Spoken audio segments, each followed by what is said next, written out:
Is there still time for other priorities? Well, you've heard of the saying 24 hours is a long time in politics. And I thought about this question last night. But this morning I have to change the priorities of the IFP, having heard that Brian Molefe is going to take over the seat as CEO of ESKOM. And it boggles the mind as the IFP that this is happening. I think we're in a different world. What the ANC and the government is trying to do is to right one wrong with another wrong. We know that there's a cloud hanging over his head when he was head of ESKOM. We know there have been a number of dubious deals that have been reported in the state capture report. We as the IFP have appealed to the President to appoint a commission of inquiry into what happened at ESKOM. He refused to do so. The Minister has supported a commission of inquiry, and now our priority as IFP is going to be to ask Parliament, because we have a responsibility, to appoint an ad hoc committee so we can look into what happened at ESKOM under the watch of Brian Molefe. So that's going to be one of our priorities. The second priority is obviously going to deal with the SASSA issue. Viewers would know that our member, Honorable Van der Merwe, led with this. It's far from over.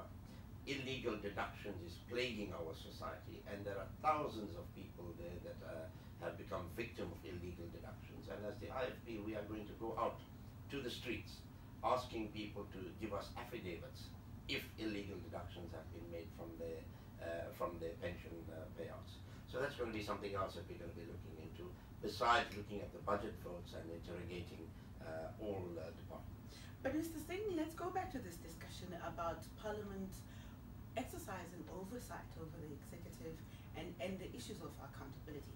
We keep seeing opposition parties going to the courts now to force Parliament to have a sense of authority over the executive. You now want to propose an ad hoc committee to look into the Brian Molefe issue. That hasn't done much to resolve the Inkatha issue.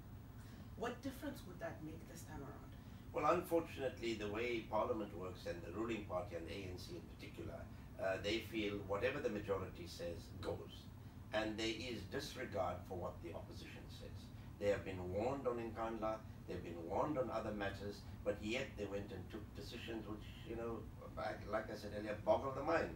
And it is only the courts, and thank God that we've got the courts, it is only the courts that bring some sanity to the development of our country. And it's unfortunate that we have to go there because it's an expensive exercise.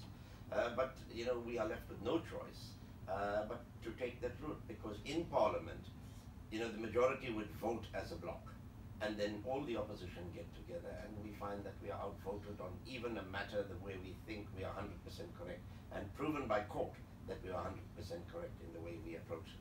Do you still think there's room for Parliament to remedy that situation so that it reasserts its authority as an arm of the state? Well, firstly, there's going to be a realization by the ruling party that they did not get an outright two-thirds majority in this country. They've got to realize that opposition parties represent constituencies and millions of people out there. And we have a right to be heard, and our views have a right to be considered in parliamentary debates, and that is not happening. And this is an area, I think, which the Speaker has to really, really look into, because it is the Speaker that controls what happens in Parliament.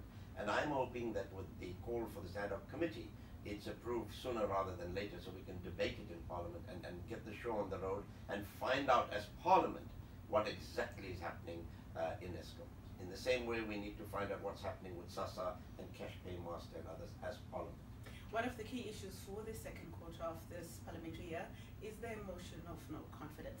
What is the IFP's position around that motion of no confidence and the issue of the secret ballot? Well, we believe that a secret ballot is necessary to appoint and to remove the president. And we've been dealing with this matter from our previous colleagues, and our leader in 2012 has mentioned this in Parliament, that it's inconsistent that we use a secret ballot to elect and we cannot use the same secret ballot to remove. So we are also respondents in the court action on Monday. We cannot influence what the Constitutional Court's decision is going to be, but we hope that whatever the decision is, that it strengthens democracy and the views of people in this country. Going forward, whether you win or you lose at the Constitutional Court about this, how do you see the motion of no confidence working out? Well, we need to keep the pressure on. If we lose, we lose. But it will only be a loss in terms of Parliament's votes. But I think outside there, majority of people in this country are really getting quote unquote fed up with the way the ANC is trying to govern this country. They played an important role in the liberation struggle, but in terms of governance, they are failing the people of this country hopelessly. One of the key issues this quarter is that of the budget debate. Looking at the annual performance plans and the budget proposals that have been tabled by the departments and their entities to portfolio committees in this past 2 weeks, do you get an impression that government and its entities are taking the issue of austerity seriously? I don't believe they are. Because if every day you read in your media and elsewhere about corruption. So maybe austerity measures in cutting down on traveling costs, etc., but the level of corruption in our country, in most government departments and state entities, is alarming to say the least. And I am glad in a follow-up question to the Deputy President yesterday, he accepted that corruption is a cancer in our society. But what is worse is that research shows that the ruling party are protecting their own comrades who are involved in corruption, and that has got to stop. One of the issues that's close to the IFP's heart is the issue of the Ambrosini bill, which was proposed to deal with the issue of the medicinal use of marijuana. How far is the work around that? The last time we spoke, you were finding each other with the Minister of Health around that issue? Well, I think the IFP can claim a victory up to now because, and in the name of Dr. Ambrosini, bless his soul, because last year, the Medicine Controls Council published regulations which would govern or control the growing and manufacture of cannabis form medical marijuana. I've been given to understand that about 150 submissions have been received.